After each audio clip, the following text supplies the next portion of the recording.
Hey everyone, so today I'll be talking about Rhetorical Acts chapter 12 and the Reading Pop Culture chapter 7 paired readings. And so for the Rhetorical Acts chapter 12, which is understanding visual rhetoric, he talks about the principles of visual rhetoric. And he mentions that there's three principles. The first principle is that visual messages are pervasive and they threaten to eclipse the influence of the spoken and written word in the 21st century. So nowadays, people are more inclined to watch movies rather than read books, and because of this, people have become more of visual readers and visual learners rather than being readers. The second principle is that visual messages are volatile and electing positive and negative responses simultaneously.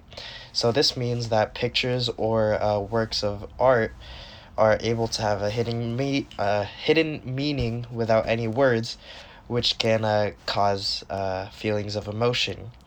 And the third principle is that visual messages are efficient, emotional, and anti-mimetic in the way they persuade. And so this means that these pictures can send a certain message to the audience.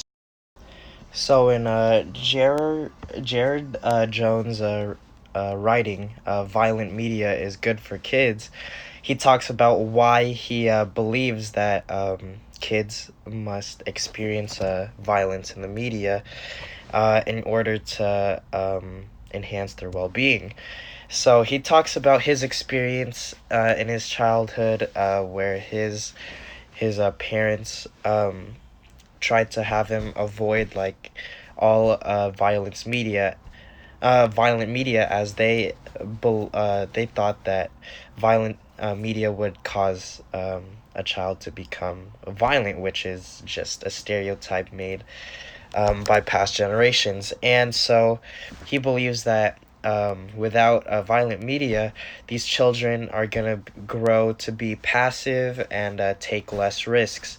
But the emphasis that should be shown to children is to always be open to do new things, take risks, be brave. And it should also be an outlet for children to let out their anger, and it should be known that it is okay to be frustrated sometimes.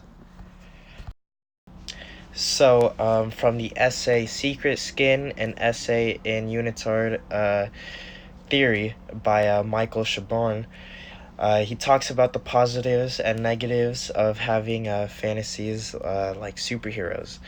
And so one of the cons he talks about is that these superhero like comics or movies can have children perceive life differently than how it really is. And he gives an example of a child who actually fell to his death because he jumped off something thinking he could fly, and obviously we know how that worked out. He also talks about how superheroes wearing their suits is kind of bad because it could cause like people to try to alter who they really are, alter their identity, to make themselves like act different than who they really are. But the positive is that children are able to express themselves through these fantasies, and this helps them enhance their imagination. And yeah, so thank you for watching.